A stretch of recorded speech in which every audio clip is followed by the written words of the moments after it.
Alright, really quick before we go into the IK setup, I want to show you guys how to do a decent outliner structure for this. So first of all, I'm actually just going to, I want to attach these to the head so that if I, move my head, the eyeballs come with it. But I don't want them bound because I want to do some other stuff to like modify the geometry itself. So what I'm going to do is just constrain these. So I'll grab the,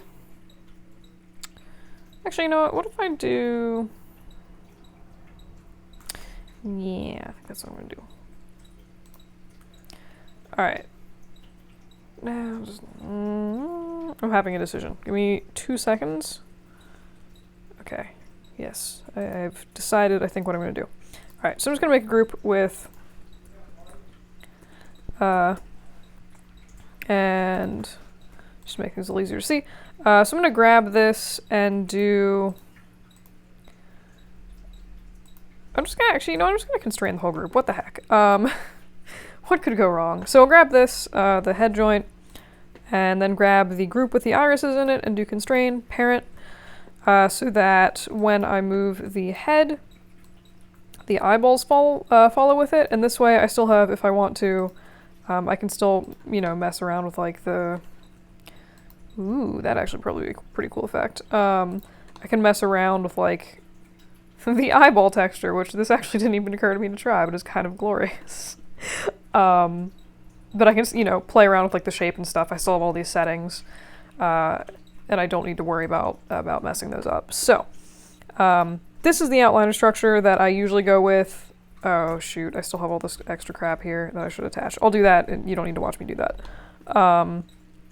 So, we have our skin, our skeleton, and our controls. I'm just going to click outside of all of that, and just do Control G to make a new group. And I'm just going to call this robot caricature.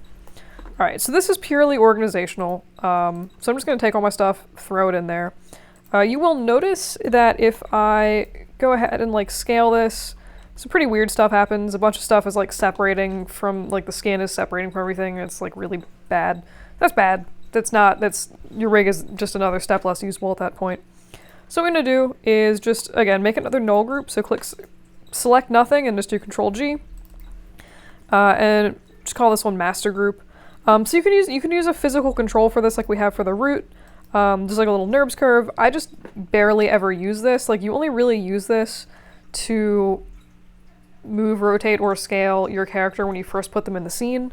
So I just prefer to not have extra physical things that I can accidentally select. So I make it a null group. If I need to find it, I just pop into my outliner, grab it, and then do whatever.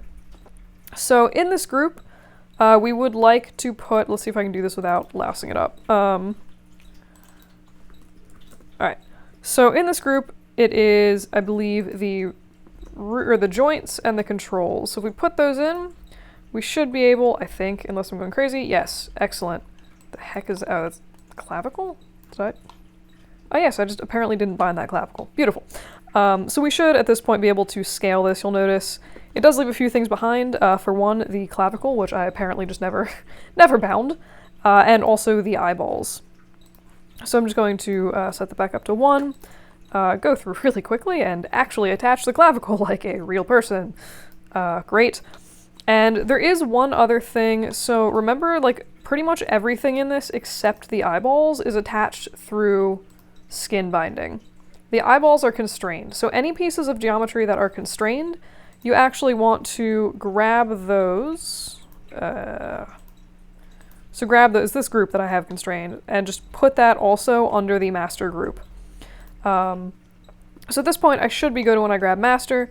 To scale this down, it takes all of the geometry with it. I can rotate this, do whatever, it's not going to hurt my model.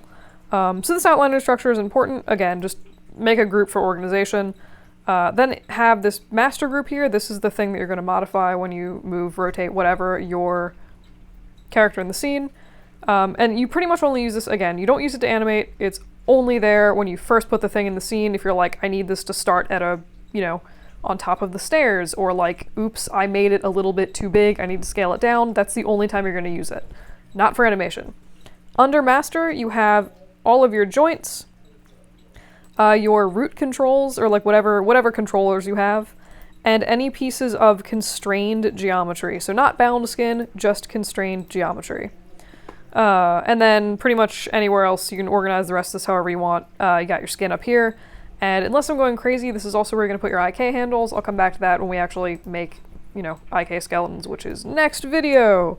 Hooray! I've been building up to it for like 3 hours. I've literally been recording for 3 hours. So anyway, outliner structure. This is pretty much it.